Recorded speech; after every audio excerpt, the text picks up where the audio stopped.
이사야의 문맥이 너무 아름답고 보배롭게 흘러가고 있습니다.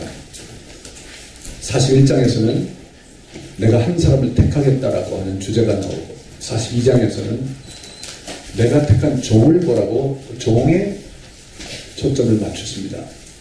43장에서는 이제 그 종 되신 분이 하나님이라고 이야기함으로써 40장, 41장, 42장, 43장 몇 장이 마치 요한복음, 누가복음, 마가복음, 마태복음이 말하는 요한복음의 하나님이라고 강조하는 말씀과 누가복음의 참 사람으로 오신 예수님을 강조하는 말씀, 마가복음의 종으로 오신 예수님을 강조하는 말씀, 그리고 마태복음의 왕으로 오신 예수님을 강조하는 말씀과 아주 일맥합니다.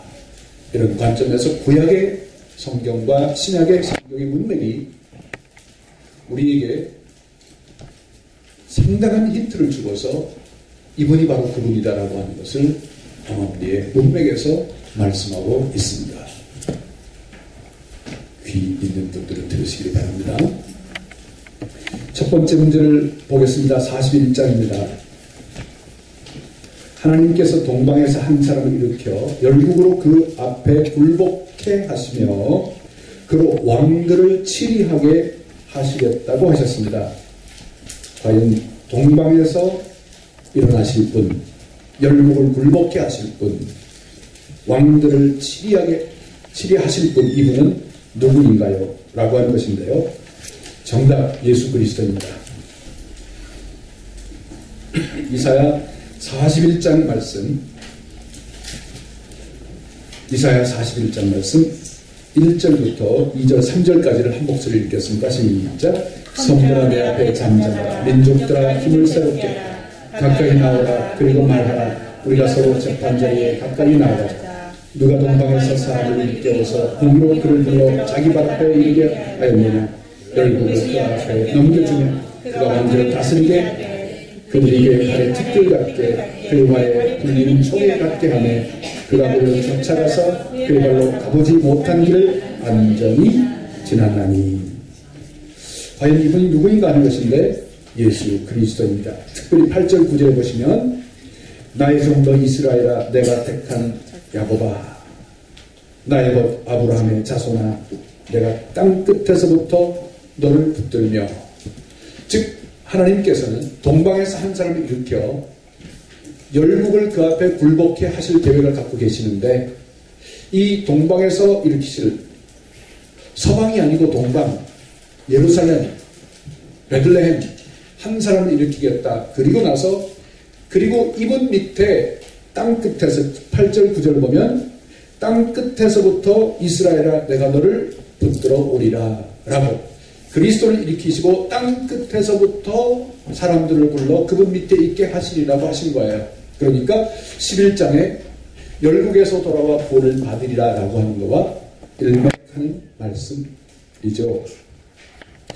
그리고 나서 여러분 그렇게 그 한 분 예수 그리스도 밑에 모일 땅 끝에서 온 사람들을 향해서 위로하시는 말씀이 41장 10절입니다. 그러므로 오늘 우리들을 향해서 주신 말씀이기도 합니다. 우리가 이사야 41장 10절 말씀을 함께 보도록 하겠습니다. 하나님이 나에게 주신 말씀이다 생각하시면서 20절 말씀을 여러분 밑줄 그시면서 함께 한 목소리로 읽어보도록 하겠습니다. 시작. 두려워하지 말라. 내가 너와 함께하노라. 놀라지 말라. 나는 내 하나님이 되리라. 내가 너를 굳세게 하리라. 참으로 너를 도와주리라. 참으로 나의 의로운 오른손으로 너를 붙들리라. 아멘. 이 말씀을 붙드시기 바랍니다. 이 말씀을 저 성경책 속에 있는 말씀으로 버려두지 마시고 자기의 말씀으로 내 가슴의 말씀으로 붙드시는 여러분 되시기를 주의 이름으로 축원합니다.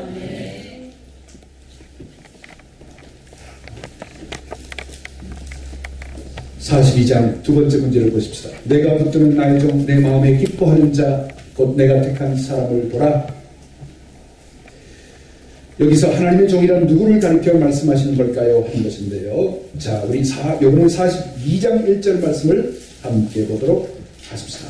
42장 1절 내가 붙드는 시작 내가 붙드는 나의 종 내 마음에 기뻐하는 자 곧 내가 택한 사람을 보라 내가 나의 영을 그에게 주었으니 그가 이방의 정의를 베풀리라 라고 말씀해 주었습니다. 사랑하는 성도들 여기서 나의 종이라고 말씀하십니다. 왜 하나님은 아들을 종이라고 부르셨을까? 자기 아들 예수 그리스도를 이 땅에 보내시는데 왜 그 아들 예수를 종이라고 말씀하셨을까? 종의 특성을 기억하셔야 합니다. 종이라고 하는 존재는 주인이 가라 하면 가고 오라 하면 오고 서라 하면 서는 존재가 종입니다. 아들을 왜 굳이 여기 종이라고 하는고 하니 아무나 갈 수 없는 곳이에요. 이 흑암의 땅 누가 가서 저 흑암의 권세 아래 있는 하나님의 자녀들을 불러올 수 있다는 말입니까? 이것은 하나님의 말씀에 철저히 순종하고 철저히 복종하는 종 아니면 갈 수 없는 거예요. 그래서 42장에서는 특별히 그 아들 예수 그리스도를 종이라고 묘사하는 겁니다. 여러분 마태복음, 마가복음, 누가복음, 요한복음 네 복음서가 있습니다. 그 중에 마태복음은 아브라함과 다윗의 자손 예수 그리스도의 세계라 아브라함이 이삭을 낳고 이삭이 하면서 족보가 나오죠. 누가복음에도 족보가 나옵니다. 그러나 마가복음에는 족보가 나오질 않습니다. 그 이유 중에 하나는 마가복음이 말씀하고 있는 예수 그리스도는 종의 모습이에요. 온전히 순종하는 종의 모습이 그려져 있다는 말이에요. 그래서 마가복음에는 하나님의 족보가 없어요. 예수님의 족보가 없어요. 같은 예수님이라도 마태복음은 왕으로 오신 분을 이야기하는 거예요. 왕으로. 그래서 다윗의 자손임을 강조해. 다윗 왕의 자손임을 강조하는 거예요. 왕은 족보가 있어요. 그러나 종은 족보가 없어요.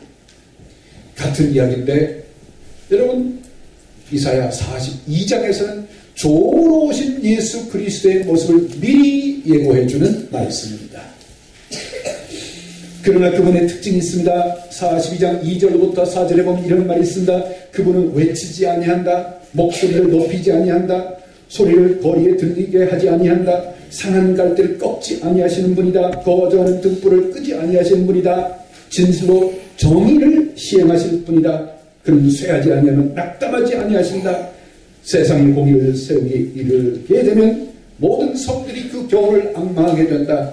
이 섬이라고 하는 것은 민족들을 가리켜하는 얘기입니다. 결국은 모든 민족이 그분을 앙망하게 되리라 라고 예고해 주시는 이야기입니다. 결국 이사야 42장의 종이라고 하는 것은 41장의 사랑, 40장의 말씀, 다바라 엘로힘, 꽃은 떨어지고 잎은 마르나 우리 하나님의 말씀은 영영이 서리라. 그 말씀 다 같은 분을 이야기하는 겁니다. 이 40장의 말씀 이것이 요한복음 1장에 오면 태초에 말씀이 계시니라 하셨던 그 말씀 같은 말씀입니다. 이 말씀이 없이는 지어진 것이 없느니라 라고 하시는 말씀과 동일한 인물입니다. 그래서 이 종이신 이분이 오면 어떻게 해야 됩니까? 10절에 보면 42장 10절에 이렇게 나와 있습니다. 종이신 그분이 오시면 자 보세요. 항해하는 자들과 다 함께 42장 10절에 있습니다. 시작. 항해하는 자들과 바다 가운데의 만물과 섬들과 거기 사는 사람들아 여호와께 새 노래를 옹골이하며 땅 끝에서부터 찬송하라. 찬송해야 합니다. 이제 우리는 41장에서 한 사람으로 동방에서 이렇게 한 사람으로 주님의 모습이 그려졌어요. 42장에서는 그분의 모습이 어떻게 그려졌어요? 종의 모습으로. 이제 43장에서는 어떤 모습으로 그려질지 다시 기대를 하면서 세 번째 문제를 보겠습니다. 문제 3번을 다 함께 제가 읽겠습니다. 하나님의 위로 네가 물 가운데로 지날 때 이렇게 시작합니다. 자, 이사야 43장으로 가면 다시 한번 우리를 위로하시는 말씀이 담겨 있습니다. 다 함께 이사야 43장 1절 말씀과 2절 말씀 1절, 2절, 3절 말씀을 다 함께 읽겠습니다. 야고보아 다 같이 시작. 야고보아 너를 창조하신 여호와께서 지금 말씀하시느니라. 이스라엘아 너는 진심과 말씀하시느니라. 너는 두려워하지 말라. 내가 너를 구속하였고 내가 너를 진영하여 불러내니 너는 내 것이라. 네가 어디로 물가운데로 지날 때 내가 너와 함께 할 것이라. 강을 건널 때 물이 너를 침몰치 못할 것이며 네가 불가운데로 지날 때에 타지도 아니할 것이요 불꽃이 너를 사르지도 못하리니 대전하는 여호와 네 하나님이요 이스라엘의 거룩하니요 내 구원자이라. 내가 이름을 너의 성령으로 구스와 스바를 너의 대신하여 주었노라. 믿으시기를 바랍니다. 믿으시기를 바랍니다. 성도 여러분, 우리가 예수를 믿어 하나님의 자녀가 되었어요. 그러나 자녀가 되었으나 때로 사탄은 우리를 흔들어 놓습니다. 우리의 믿음을 빼앗아가려고 호시탐탐 기회를 노립니다. 윽박지릅니다. 저 북쪽에 있는 사람들이 그저 아주 윽박지르고 말이죠. 위협하고 말이죠. 원래 속에 꽉 찬 사람들은 저렇게 소리 안 질러요. 원래 실력 있는 사람은 조용히 왔다가 가는 거예요. B29 폭격 조용히 왔다가. 근데 실력이 모자란 사람은 큰 소리 빡 칩니다. 아주 위험합니다. 성도 여러분, 주님께서 뭐라고 위로하셨어요? 우리가 힘들 때가 있어요. 사탄이 우리를 넘어뜨리려고 할 때가 있어요. 또 다른 한편 인생을 살아가보면 고통의 때가 있어요. 고난의 때가 있어요. 실망의 때가 있어요. 기억하십시오. 고통과 고난과 실망,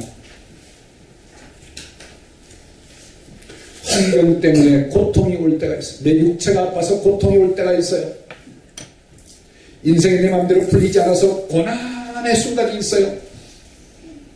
사랑으로부터 실망해서 내 마음이 상할 때가 있습니다. 이 고통과 고난과 실망, 이 세 가지는요, 내 몸이 아픈 것 같아요. 맞아요. 역사적 컨텍스트가 말이죠. 일이 잘 풀리지 않아요. 그래서 괴로워요. 왜 이럴까 도대체? 내가 예수 믿는데 왜 이런 일이 어려움이 올까? 내 주변에 원수 같은 인간이 있어요. 왜 이럴까? 여러분, 왜 이럴까만 생각하지 마시고 그 고통과 고난과 실망 그 넘어 계시는 하나님을 보셔야 합니다. 하나님이 이 고통을 붙들고 있는 거예요. 하나님이 이 고난을 붙들고 있는 거예요. 하나님이 나에게 실망 주는 사람을 붙들고 있는 거예요. 그래서 이 고통과 고난과 실망이라고 하는 것은 내 눈에는 고통으로 보이고 고난으로 보이고 실망으로 보이지만 이것은 조금만 영화를 열어서 보면은 하나님이 붙들고 있는 그것을 통해서 나를 훈련시키시려고, 나를 빚으시려고, 나를 금처럼 단련시키시려고, 금같은 믿음을 내게 주시려고 나를 단련시키시는 하나님의 묘약입니다. 영적인 묘약입니다. 인생의 묘약입니다.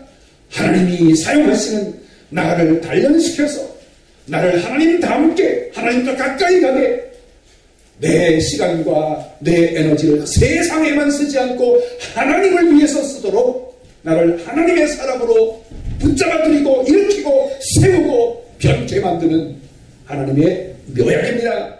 믿으시기를 바랍니다. 그러므로 너무 절망하지 마시고, 너무 실망하지 마시고, 너무 아파하지 마시고 고개를 들어서 위를 바라보시기 바랍니다. 나를 향해서 이 말씀을 하시는 하나님이 계심을 바라보시기 바랍니다. 네가 물 가운데로 지날 때에 내가 너와 함께 하리라. 믿으시기를 바랍니다. 강을 건널 때에 물이 너를 엄물치 못하리라.